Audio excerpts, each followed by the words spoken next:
Ei, me fala uma coisa, será que é certo nós criarmos uma igreja totalmente online? E os cristãos nas redes sociais, pode ou não pode? Qual o poder das redes sociais na minha vida? E quais os males que as redes sociais podem causar na vida de um cristão? Essas e outras questões serão respondidas nesta videoaula, então não percam!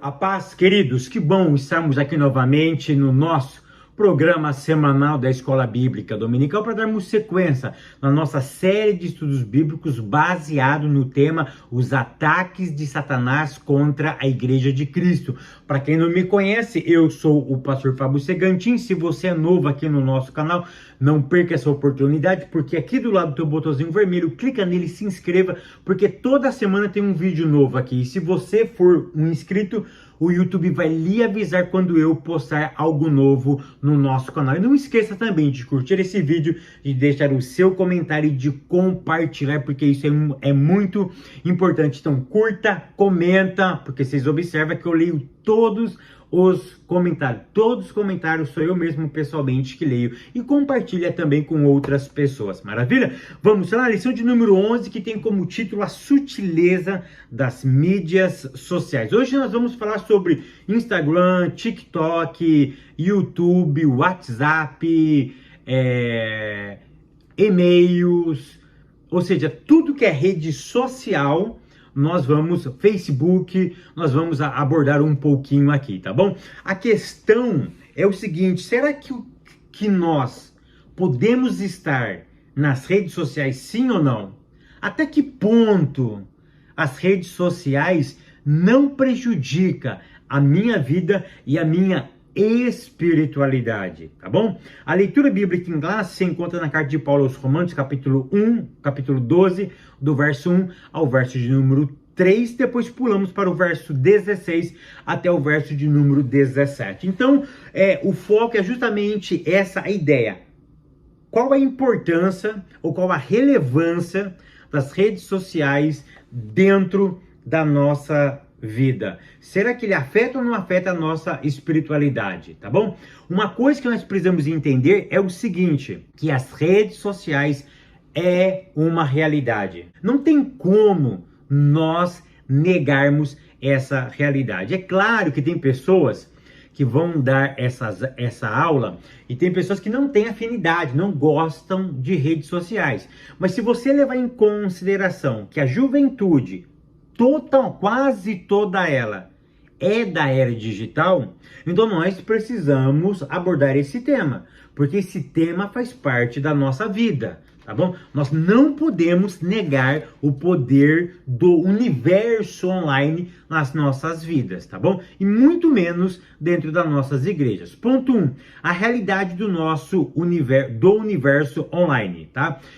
Você precisa entender o seguinte, que cada geração deixa a sua marca. Por exemplo, os sumérios deixou a sua marca. Qual? A da escrita, tá? Os egípcios, tá? Deixou a pirâmide. Mas você sabia que o legado do Egito não foi somente as pirâmides? Por exemplo, ele quebrou um paradigma. Sabe por que hoje nós mexemos, os médicos abrem o nosso corpo? É uma herança egípcia.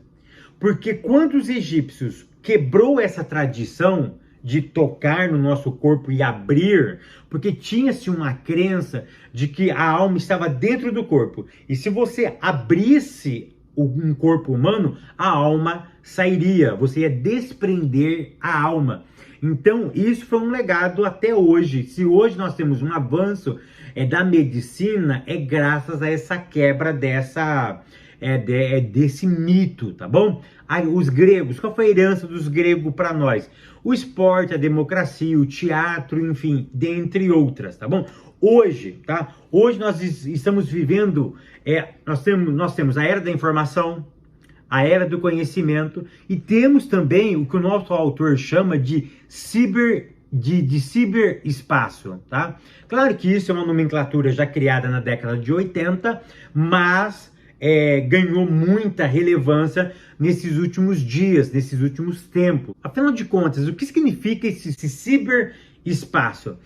Tecnicamente, é a ausência da presença física para nós nos comunicarmos. Ou seja, eu me comunico sem a presença física, eu excluo a presença física. Tá? E como que se dá essa comunicação? É claro, se o termo foi criado há 20 anos atrás, é óbvio que 25 anos atrás, 30 anos atrás, qual é a ideia desse termo? É uma comunicação via e-mail, é uma comunicação por escrita, mas claro, dentro de um ambiente cibernético, dentro de um ambiente virtual. O que você precisa entender é o seguinte, eu excluo o ser humano, a presença física, e eu passo a me comunicar com outros tipos de ferramentas, tá? De comunicação.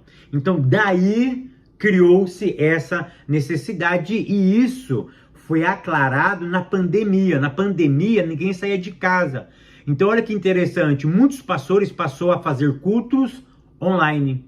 Muitas pessoas começaram a usar essas ferramentas como o Zoom, para fazer comunicação, conversas, aniversários, via Skype, enfim, usavam as redes sociais, até o WhatsApp. Tá? O WhatsApp não consegue chamar muitas pessoas, mas o Zoom, por exemplo, chama inúmeras pessoas para fazer videochamadas e conferências com várias pessoas. O que você precisa entender é o seguinte, não negue a realidade do mundo virtual. Ele é uma realidade. Eu não posso negar, porque se eu nego essa realidade, eu estou potencializando o maligno a trabalhar na mente das pessoas dentro das nossas igrejas. Por quê? Porque se eu nego essa realidade, ele vai usar, como ele já tem usado, para outras realidades dele. Então eu não posso negar essa realidade. Ponto 2, os cristãos conectados. Querido, esse negócio de conexão sempre houve. Olha o que diz em Colossenses capítulo 4, verso 16. Olha o que Paulo diz. Uma vez lida essa epístola perante todos vós, providenciais, olha o verbo providenciais, porque seja também lida na igreja dos Laodicenses e dos de Laodiceia, ledes igualmente perante vós. Então, olha que interessante. A carta foi lida por que igreja? A de Colosso. Mas Paulo diz o seguinte, faça alguma coisa para que ela chegue até a igreja de Laodiceia e que ela seja lida naquela igreja. Ou seja, qual é a ideia? É conexão. Ou seja, aquele pessoal precisa ser conectado. Através de que ferramenta? Cartas. Ou seja, uma carta foi escrita. A única diferença é que hoje o poder da comunicação e da conexão é muito rápido, tá? Naquela época era muito demorado, então já existia o poder da conexão através de ferramentas. Nessa época era as cartas. Olha o que diz na primeira carta de Paulo aos Coríntios, capítulo 5, e o verso de número 9, Paulo diz assim: já em carta vos escrevi, que não vos associeis com os impuros. Olha que interessante, Paulo está dizendo o seguinte, antes de mandar essa carta, eu já mandei outras cartas para vocês. Ou seja, Paulo e eles estavam conectados. Com o quê? Com o ensino de Paulo. Ou seja, quando Paulo chega em Corinto, ou ele manda outra carta para Corinto, essa primeira carta, antes dessa primeira carta, já tinha sido escrito outras cartas para essa igreja. Olha o que Paulo diz, já em carta vos escrevi. Ou seja, qual é a ideia? Nós já estávamos conectados. Então essa ideia de conexão é antiga. A única diferença é que hoje teve um aumento dessa velocidade, tá bom? Tópico segundo, os desafios de ser igreja na era digital. Um dos desafios é o ponto 1, desumanização. Por quê? Porque hoje nós estamos tão conectados que a gente perde a ideia de conversar, de sentir, de estar presente. E o que você precisa entender é o seguinte, se eu for levar de ferro e fogo a ideia da digitalização, da era digital na minha vida, a gente perde nós perdemos a essência da vida. E qual é uma das essências da vida? Por exemplo, a vida, ela é contato. A vida é toque. A vida é cheiro. A vida é energia. Eu preciso tocar em alguém. Eu preciso ter contato com pessoas. Eu preciso sentir cheiro de pessoas. Eu preciso sentir a energia da pessoa. Porque olha que interessante, é totalmente diferente você participar de um culto online. Eu não assisto culto online. Eu não assisto culto online. Eu assisto pregações. Pregações, estudo bíblico é diferente de um culto. Não tem nexo. Eu não perco meu tempo para ver culto online. Fábio. Por quê? Porque culto é contato, culto é toque, culto é cheiro, culto é energia. Você precisa estar lá para que você possa sentir essa vibração. Então, Fábio, então eu não posso ter culto online, tá? Eu não assisto, tá? Culto, no meu ponto de vista, tem que ser presencial, tá? Então, para que serve? Qual é a ideia do culto online? No meu ponto de vista, é pregação, tá? As mensagens, sim, mas particularmente, eu não participo de cultos online justamente por causa dessa ideia aqui, tá? Eu posso até pregar virtualmente, aí é diferente. Mas você participar de um culto totalmente online, claro, tem que ser totalmente online, ele é online. Da minha casa, hoje eu não vou na igreja, decidi não ir na igreja, tá? Vou ficar em casa. Aí eu vou assistir o culto da minha casa. Não tem nexo, não tem a mesma sincronia.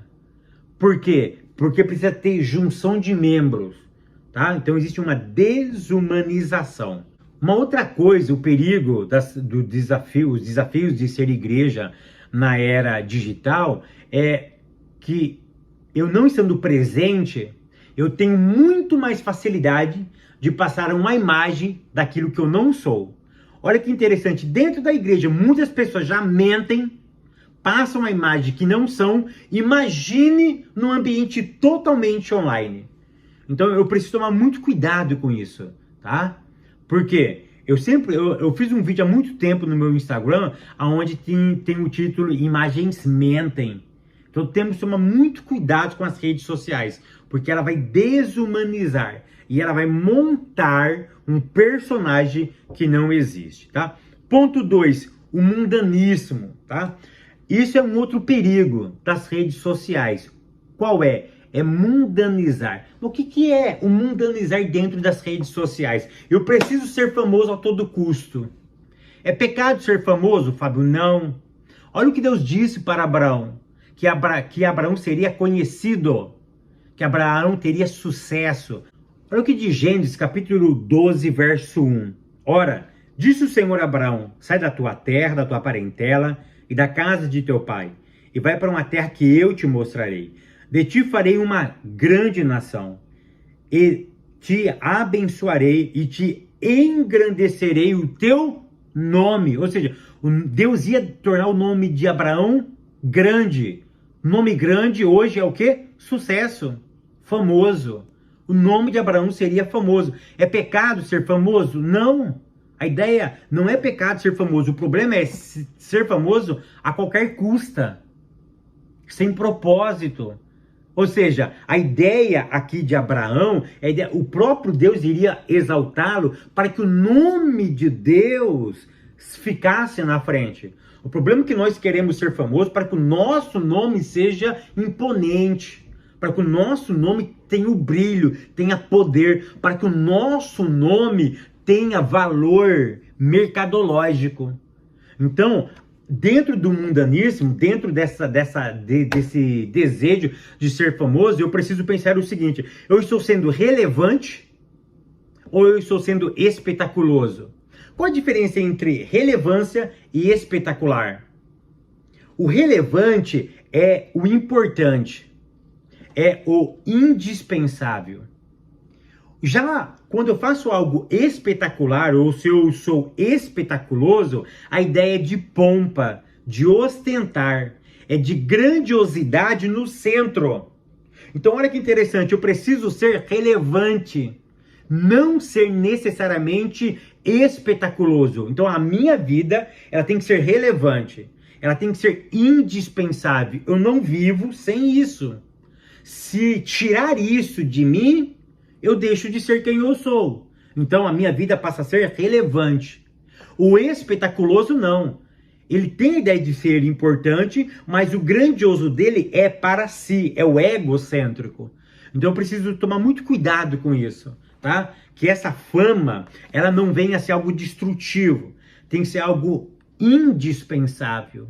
É essa a diferença entre relevante e espetaculoso. O que eu faço é relevante? Sim, é indispensável para a vida de muitas pessoas. Mas o que eu faço é simplesmente grandiosidade no meu egocêntrico? Eu chamo toda a atenção para mim?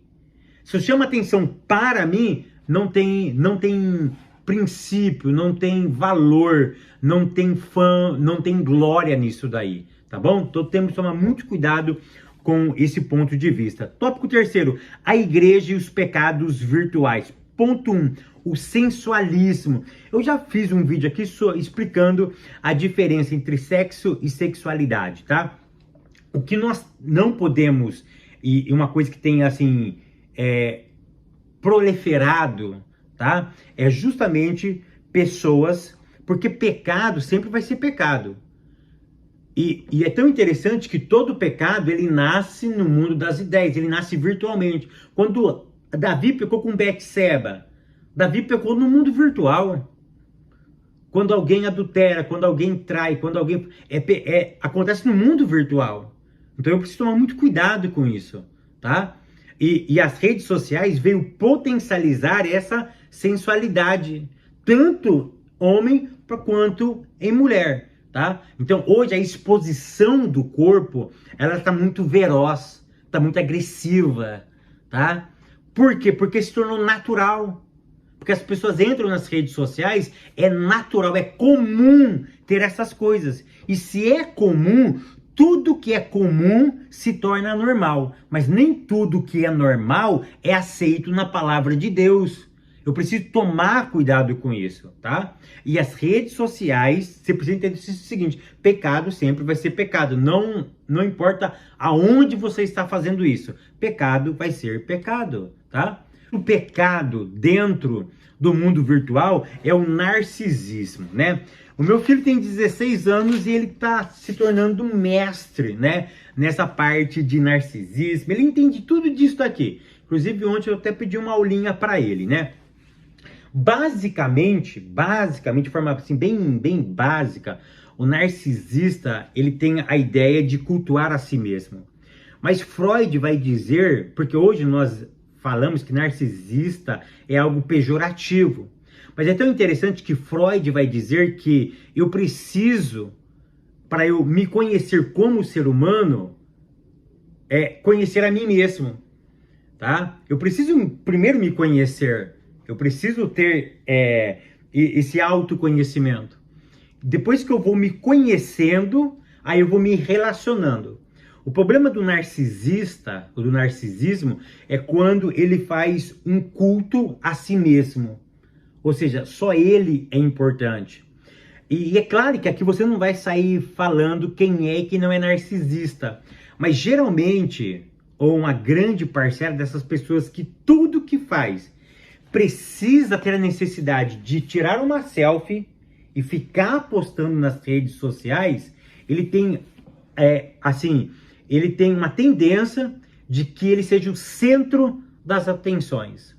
Ele quer que as pessoas passem a ver ele como o centro das atenções. E as redes sociais, ela veio potencializar esse problema da alma humana. Você lembra da geração da selfie? Pessoas morriam fazendo selfie. Antigamente teve pessoas que ficou riquíssimas vendendo pau de selfie. Todo mundo andava com aquele pau de selfie, tirando selfie. Hoje você não vende mais, hoje não ganha $1 mais com aquilo. Mas antigamente ficou muito famoso aquilo. Recentemente, uns anos atrás, porque todo mundo queria tirar uma selfie, ou seja, mostrar a sua vida com muita propriedade. Então tem que tomar cuidado com isso, tá? Tem que tomar muito cuidado com isso. Tópico 4, as mídias sociais e o ID de Jesus. Querido, usa as redes sociais, primeiro, para atingir a seara. Muitas pessoas estão precisando de uma palavra. Eu me lembro que há muito tempo atrás, eu tinha um programa aqui no YouTube, tem vídeos meus muito antigos sobre isso, palavra certa. E a minha irmã, ela não é cristã. E ela ela é professora de língua portuguesa, e ela estava no intervalo, e eu mandei para ela, ela estava ouvindo uma mensagem minha. Era mensagem de 1, 2 minutos. E uma faxineira comentou o seguinte: nossa, que palavra legal, essa palavra tocou no meu coração, algo do gênero, é muito importante essa palavra. E a minha irmã acabou comentando: não, é meu irmão, ele manda mensagem, ele faz vídeos no YouTube, tá? Ela falou: nossa, que mensagem linda, que mensagem importante isso daí, né? Ou seja, aquela mensagem falou com ela naquele dia. Então o que você precisa entender é o seguinte: hoje, qual é o poder das redes sociais? Antigamente você evangelizava uma pessoa. Hoje, com o seu post na internet, você pode atingir 5 pessoas, 10 pessoas, 20, 5... Você já imaginou alcançar 50 pessoas por semana na internet? Você consegue entender isso? O poder que ela tem? Eu não estou falando de milhões, não. Se cada um de nós começar a atingir 10, 15, 20, 30 pessoas, nós vamos alcançar inúmeras pessoas. O problema é que os crentes estão avacalhando as redes sociais. Infelizmente, estão avacalhando. Então eu preciso usar as redes sociais como um potencializador do reino de Deus. E o ponto 2, o pastoreio virtual. Querido, tem que tomar muito cuidado com isso. Senão o pastor vai deixar de ir na casa de pessoas. Eu não posso substituir o virtual pelo físico, pelo presencial. Pera aí, virtual e presencial. Qual é pastoreio virtual? É para uma emergência, tá? Vou ser bem sincero para vocês. Pastoreio virtual é emergência. Pastor tem que visitar membros. Então essa ideia, eu sou pastor virtual, todo o meu trabalho é virtual. Pera aí, tá? É negativo. Pastor tem que estar presente, tá? Qual a vantagem das redes sociais? É comunicação. Você atinge o público com mais veemência, tá? O problema é que tem pastor hoje que usa as redes sociais para falar de política. E eu costumo dizer o seguinte: tem pastor que é tão bom de política, se ele fosse bom de política como ele é bom de Bíblia, a igreja dele estava muito bem alimentada. Então tem pastor que tem que tomar vergonha na cara, tá? Quer ser bom de política? Seja bom de política, mas seja bom de Bíblia como você é bom de política, tá? E pastor virtual não funciona. Não substitua, tá? O pastoreio presencial, tá? Pelo virtual. Enquanto eu continuo te guardando, te abençoando, te prosperando, te espero no próximo vídeo, querendo Deus.